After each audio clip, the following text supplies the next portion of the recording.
This Organized Chaos podcast is brought to you by Gems Art Studio. Gems Art Studio is an online store that allows access to prints that you can use for most anything, obviously as just a picture, or as a wallpaper, or as a bookmark, or anything you can think of. You can find Gems Art Studio at etsy.com/shop/Gems Art Studio. This podcast is also brought to you by listeners like you. Thank you.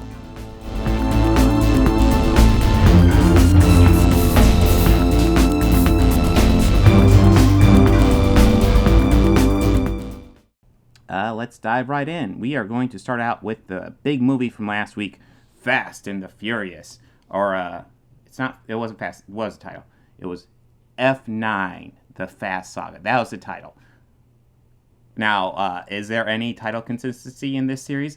Absolutely not. This series is insane. I guess I'll go ahead and recap kind of my thoughts of this series as a whole. Because I think the first one is fine. The first one's kind of this dumb, well, I don't know. Yeah, it is kind of it's kind of typical of the early 2000s, just kind of a Point Break remake. There's nothing really special about it. It's fine. I don't dislike it. I'm not wildly thrilled with it, but it's fine. It's a Point Break remake, but not as good as the original Point Break. Of course, the Dom, who is essentially is it Brody? The Patrick Swayze in Point Break. Patrick Swayze, spoiler alert for Point Break, a 30-year-old movie. God, I'm getting old. A 30-year-old movie at this point. Patrick Swayze dies at the end. Well, the Dom, who is the Vin Diesel character, he survives Fast and Furious, so now they can do sequels. Then we get to Too Fast, Too Furious, and that one sucks. I really did not enjoy Too Fast, Too Furious. It was just boring. And then we get to Fast and the Furious Tokyo Drift, which feels like a spin-off. But this one I largely enjoy. I liked Fast and the Furious Tokyo Drift quite a bit.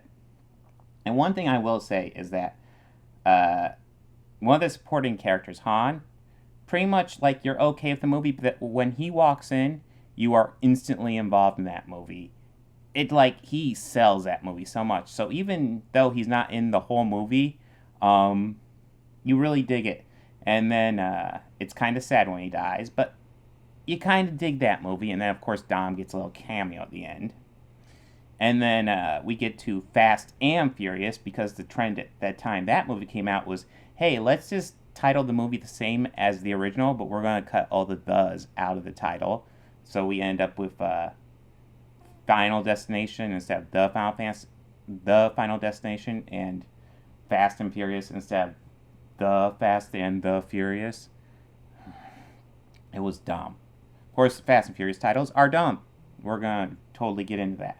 Anyways, Fast and Furious was boring. That might be my least favorite one of the bunch. At least Too Fast, Too Furious was kind of stupid, and you could kind of enjoy it from that angle. But Fast and Furious, and that was actually the one to bring back the entire cast for the first time since, or the big players of the cast. That brought them back in for the first time since the original movie. And it also introduced, I want to say Han was introduced in that one. I don't know if it's that one or Fast 5 where Han becomes a player all of a sudden. I know the Gal Gadot character, whose name in that franchise eludes me, that's where she first pops up as Fast and Furious. But then we get to Fast 5. Fast 5 is so much fun. Oh my god, that's probably my favorite one so far. That's the one where they're dragging it safe at the end. It's so out there and ridiculous. I love it. That definitely, if Han's not in the fourth one, he's definitely in the fifth one. And who else? The Rock. The Rock is introduced in the fifth one as well. That movie is awesome. I love Fast 5. It is dumb, and it's fantastic for that reason. After Fast 5 Fast and Furious 6, one of the most logical titles in this franchise that makes no sense. And that one's fun too. I don't have a whole lot to say about Fast and Furious 6 other than I remember enjoying it about as much as Fast 5. It's not as memorable, obviously, but yeah, that one was fun. The big event of that one was that brings Letty back. Letty dies, I want to say, in Fast and Furious, and then they bring her back. Uh, she's in the picture there. So yeah, she's there with John Cena there. She's one of the resurrected characters. And then that one ends with the reveal of Han. It goes back to Tokyo Drift, revealing that Tokyo Drift actually takes place after these movies, after 4, 5, and 6. Then you get to Tokyo Drift, and we see Han's death again, and then Jason Statham like steps out of this car, and he's like, "Yeah, I killed him." And he's introduced as the big new villain for what did they call it? Furious 7. That's it. So we get to Furious 7, and this is when Justin Lin. This is his first movie where he doesn't direct it. So Justin Lin directed Fast and Furious, Fast 5, and Fast and Furious 6. Essentially the worst one and the two best ones in the franchise. And this is his first one away, and it's the horror guy, James Wan. He comes in and directs this one, and it's still entertaining. It's still fairly dumb. It does reveal he's not as good at action as Justin Lin.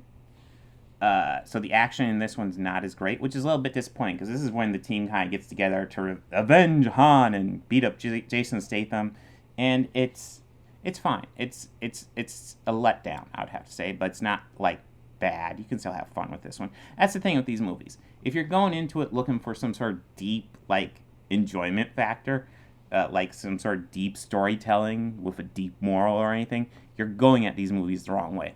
You need to watch these movies just for fun because they're dumb.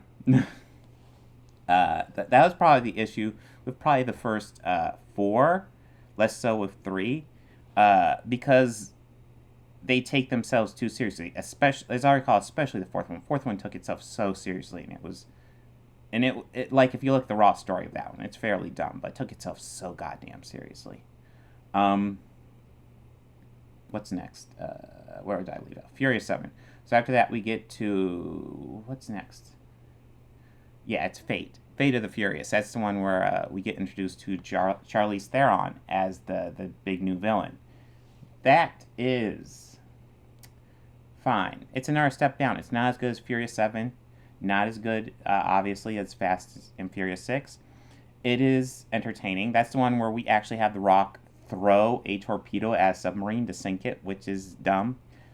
It's not as much fun as you'd hope, though. There are some good moments in that one, but it feels like we're going downhill, especially after Fast 6, but really after Fast and Furious, or Fast 6, Fast 5. But it's all been going downhill since Fast 5, but Fast and Furious 6 still maintained a lot of that energy, and you can really start feeling it go downhill. I still enjoy Fate of the Furious, but it's not as good.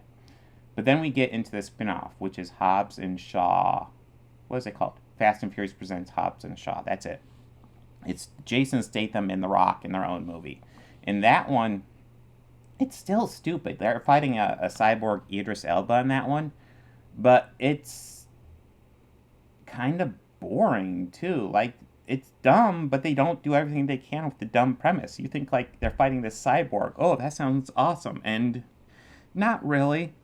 Not really at all. I'm not a huge fan of how that's framed. But it is what it is. That's probably the first one since the fourth one that I'd say I don't like. So that brings us all the way here. F9, the Fast Saga, how it's titled. Because everybody calls them the F Saga, right? The Fast Saga. I don't know. These titles make no goddamn sense. But anyways, we're to this one. And this is actually the return of Justin Lin. He did 3 of these, and now he's doing his 4th one. He's definitely directed more of these movies. Wait, did he do... That's right, he did... I misspoke before. He did do Tokyo Drift. He did Tokyo Drift, Fast and Furious, the 4th one, Fast 5, and Fast and Furious 6. And now he's coming back. This is actually his 5th one. So of, what, a total of 10 movies, he's done half of them. That's pretty impressive. Anyways, Justin Lin is back. And this one is so fucking stupid that I kind of fucking love it. It's insane how stupid it is.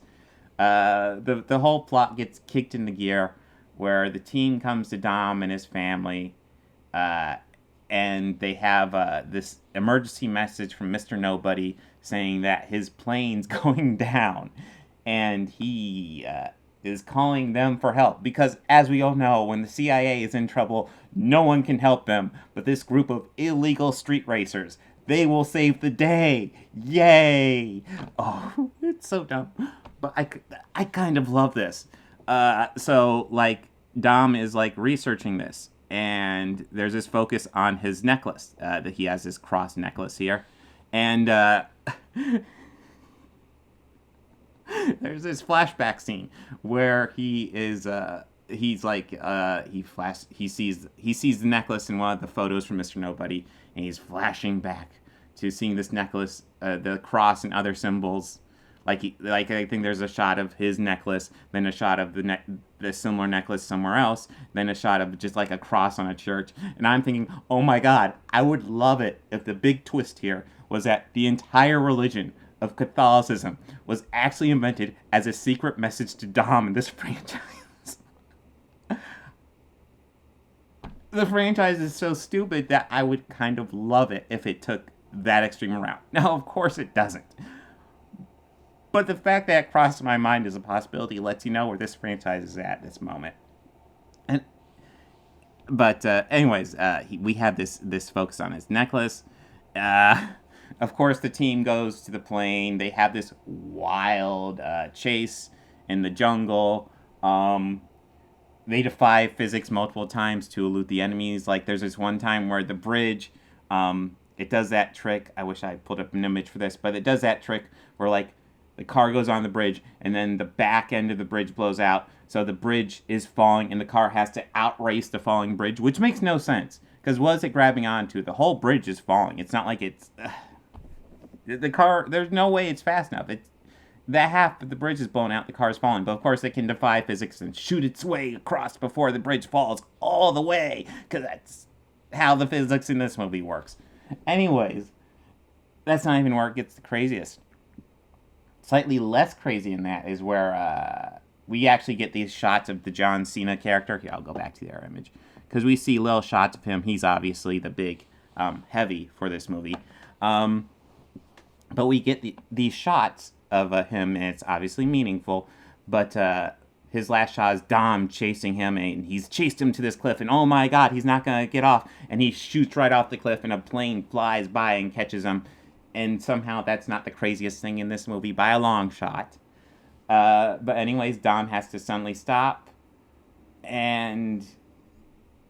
God, I don't remember. Like, I guess it's been like a week since I've seen it.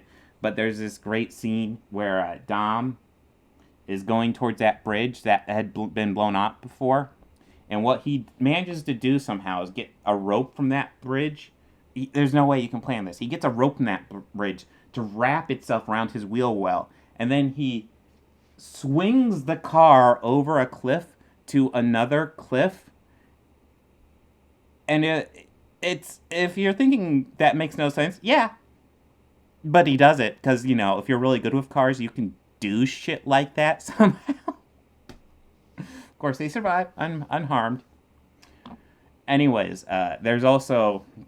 I'm not really going to focus too much on the story. I'm going to focus on events because the story doesn't make any sense and it doesn't fucking matter. There's this point where they're investigating the cross where they got this postcard with the cross on it. First of all, I'll explain some story here. One of the crosses is the necklace that Dom has. John Cena also has one of these necklaces. So that necklace there. John Cena also has one of these necklaces. And the reason he has one is because he's Dom's long-lost brother. Dom, this guy who's all about family, and whose approach to his brother is also like, yeah, fuck that guy. And the movie does explain that. There's lots of flashbacks in this movie with Dom and his brother, where they're played by alternate actors instead of de-aging them, which honestly doesn't really work all that well. I don't know why they didn't de-age them. Maybe just because actually having different actors on there would be probably cheaper than having especially Vin Diesel on the set more. I'm certain his paycheck's pretty pricey after doing 9 of these things. Well, I guess he's done 8. Like, maybe 7.1 would be more accurate because he was barely in the third one. Anyways, I digress. So he has one because he's his long-lost brother, but they also got this postcard with a cross on it, and they go to investigate that. It's Letty and Mia, who's back for the first time since the 7th one, and they find Han is there. And Han survived Jason Statham killing him because Mr. Nobody apparently arranged it, and it's not really explained outside of that. You see the car crash again, and then Mr. Nobody and Han are there, and Han's like, oh, that was very convincing. And Mr. Nobody's like, yeah, it's my specialty. And it's like, how did he get out of the car? Was that like an android Han in the car? What? What the heck? It doesn't explain it. It's just, oh yeah, he wasn't actually there, so he's not dead. So anyways, we got Han back, whatever, at this point. Han, I do enjoy the character of Han, so sure, whatever. Let's resurrect another character. Officially, 2 resurrected characters in this franchise. What the heck? So that gets us caught up to what you mainly need to know from the story. Charlize Theron does come back, and as far as the main story goes, she overthrows the John Cena brother as the main villain, so they'll probably do a redemption arc for him in Fast 10, or F10, Judgment Day, whatever they call it. As far as the other big stuff from the movie I want to talk about. So, they encounter this magnetic, they set up a jamming system in this one city, with like this huge electromagnetic field, and it's being generated by this van they discover and they end up stealing. So they spread this technology to other cars. So the cars, instead of just doing electromagnetic field, they're just magnets, and they can control the strength of the magnets, and they can do like reverse polarity, so they can pull cars towards each other. They can have cars flip over them by reversing the polarity. They can and how they work is largely just however they want them to work at that moment. It can sometimes yank a whole car pretty much almost through a building and attach to another car. And sometimes it just kind of picks up little things, and it can throw them at the car behind them or attach to that car specifically. And it doesn't matter. It's dumb. It's kind of fun to watch, but it's dumb. It's very dumb. But we are not at the what is it, the resistance, the pure glory of how dumb this movie gets, which is space car. They launch a car into space in this movie and drive it into a satellite. I kind of almost want to say it was their plan A. It wasn't quite their plan A. It was pretty close. Plan A did involve launching a car into space and then driving it to a satellite. And you see, they modified this car for space travel, and they're wearing like scuba gear. Whatever. It's so dumb. But obviously they're supposed to like send this signal to get it to not work, obviously. Which, why are you driving up to a satellite to get it to not work? Can't you just send a signal? What? So obviously that doesn't work. So they go and they just say, okay, fuck it, and drive into the satellite. Oh my god, it's so dumb. I love it. This is so gloriously dumb. This movie embraces the raw stupidity for what it is. This is street racer super spies. I want them to make an army of space cars in the next movie. I want the next movie to be an army of space cars. I want the 11th and, in theory, final entry of the Fast franchise, which is what they're saying it will be. We'll see. Box office will probably change that if it's successful. But I want the 11th one to be called The Furious Planet, where they're just on another planet racing aliens or some shit. I would love that shit. This is getting so goddamn stupid that I love it. This is... I mean, any semblance of this movie about anything deep or thoughtful is out the window, and it's just raw stupidity. And I think Justin Lin knows that, and he is just having a ball with it. And you know what? So am I. Keep going, man. If it continues on this course, do 50 of these movies. Do a crossover with Jason in space. Just do it. Why not? Oh, yeah. I enjoyed this movie thoroughly. If you're looking for something deep and thoughtful, why are you even looking at this franchise? Are you stoned? No. If you're looking for dumb fun, this is it. This is the movie you want. Oh, so much fun.